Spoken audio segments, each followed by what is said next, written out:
Imagine your body feels nearly weightless. The sky, trees, and neighborhood houses are whizzing past you as if you were in a smeared watercolor painting. Your heart is beating faster than normal. The ground feels like a trampoline, and you feel as if you can conquer the world. No, you're not exactly flying, but you're doing something that feels awfully close to it. You are distance running. Today, I will inform you on the advantages and disadvantages of distance running. By the end of the speech, you will have a deeper understanding on the positives and negatives of distance running. You will be more motivated to engage in running or at least some form of aerobic exercise, as well as become aware of the potential risks that come along with it. I ran cross-country and track for 3 years in high school. I still continue to run a few times every week, so I consider myself someone who has sufficient knowledge on this topic. I will explain the physical benefits of running, the ways it aids mental health, and the downsides that come along with the activity. Running provides a lot of benefits for the human body. Fitness specialist Christine Luff of Very Well Fit states that running bolsters heart health and increases endurance.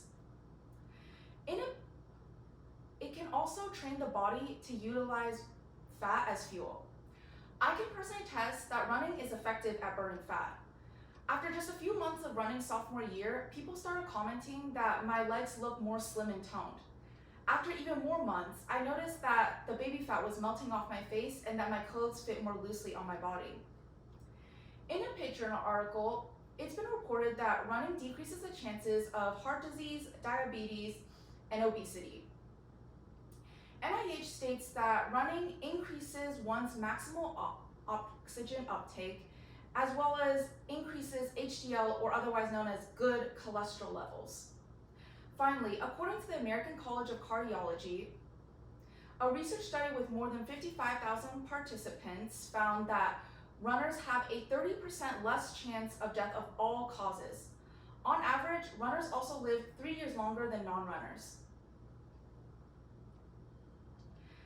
The positive impacts of running don't stop at bodily benefits. Running can also improve mental well-being. There is evidence that shows running revitalizes the mind. According to Runner's World magazine, regular running alleviates depression and anxiety symptoms, decreases stress, and strengthens memory. The activity can also result in a phenomenon known as runner's high, or a surge of endorphins that makes runners feel happy and energetic. I experience runner's high on almost every one of my runs. It's one of the best and indescribable feelings one can experience. You feel as if all your worries and inconveniences have dissolved. You even forget about the soreness in your legs. In a way, you truly do feel like you're flying. It's almost as if you're high or on some sort of drug, except you don't have to suffer the deadly consequences. WebMD states that running also trains your body to follow a normal sleep schedule. Regular sleep hours contribute to a more healthy and stable mind. It's clear that running has a long list of positive effects, but like everything else, it has its negative aspects. Here are some common downsides to running. First, in an Austin Lafayette General article, it's been proven that running in an excessive amount can actually increase one's chances of getting heart disease. It can also result in muscle imbalances, with one's lower body being very strong, but their upper body still weak. That's why so many runners have to do core exercises and strength training alongside their running. Referring back to the same Pit Journal article, author Rachel Dermack writes that runners are prone to bone stress injuries, cramps, and blisters. In an Insider article, it's been shown that runners may also suffer from knee injuries and shin splints. I can indeed say that injuries are a prevalent part of distance running. When I was on my school running team, there were always at least 2 to 3 people at a time with minor to severe injuries. Some unfortunate athletes had injuries so severe that they had to miss most of the season's races.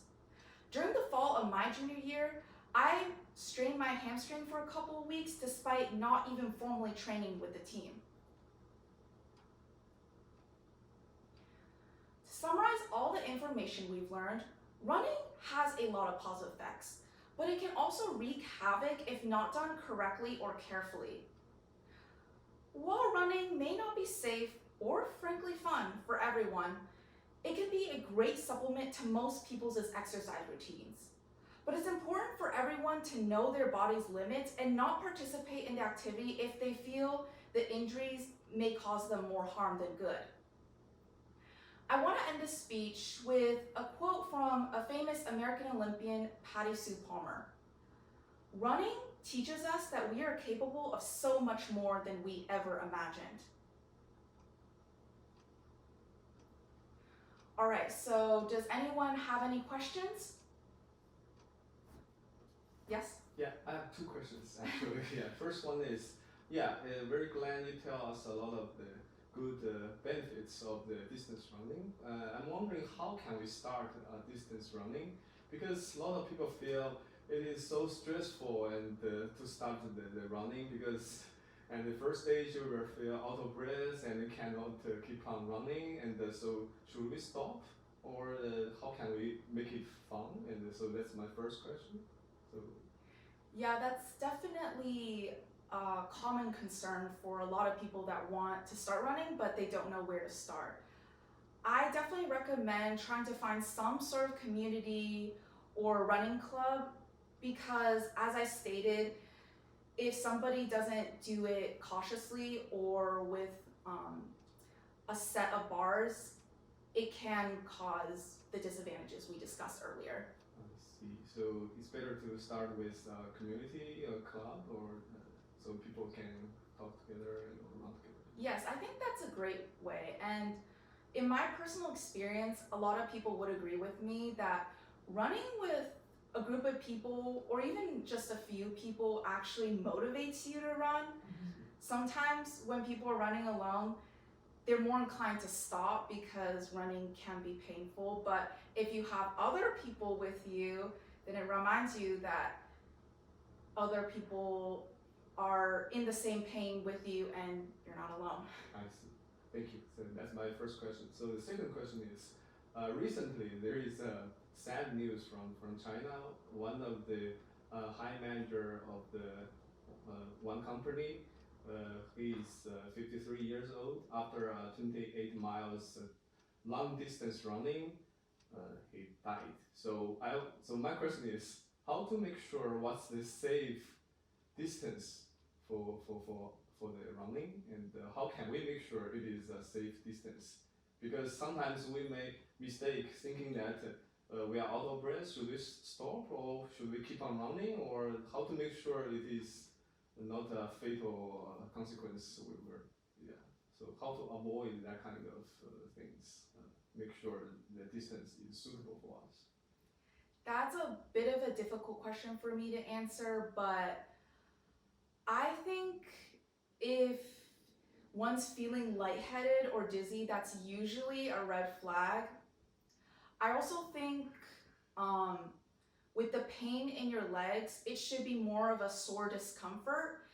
If it's excruciating, if it feels burning or agonizing, that's also another red flag that you might need to pump the brakes a little bit. Yes.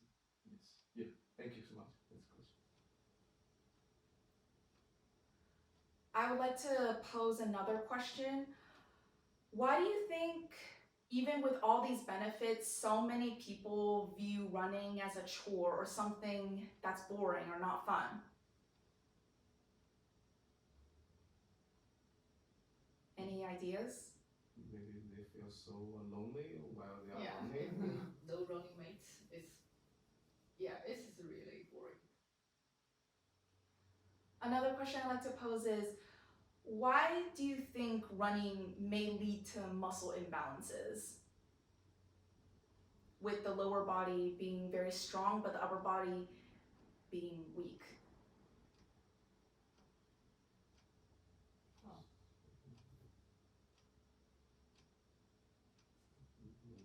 We thought we use Like legs more. to control. Yeah. Maybe we use our legs, so maybe we make the muscles in our legs much stronger than our overuse your legs.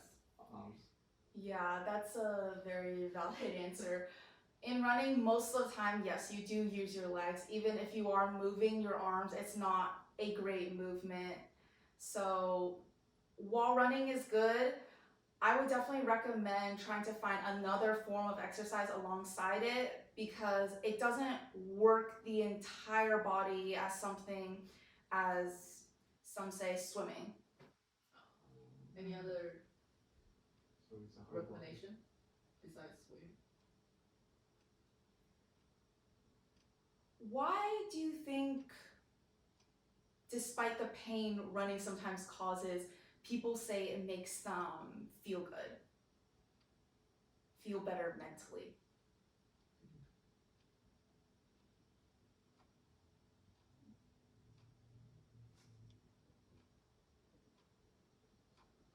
I don't know. I think it's mostly the feeling of being accomplished. Obviously, we don't run to beat times or to win medals, but there is a sense of accomplishment in running. Feels like you've climbed a mountain all the way up to the top, even though it was hard and difficult. I think running definitely brings a sense of value and purpose for a lot of people. It makes them stronger both physically and mentally.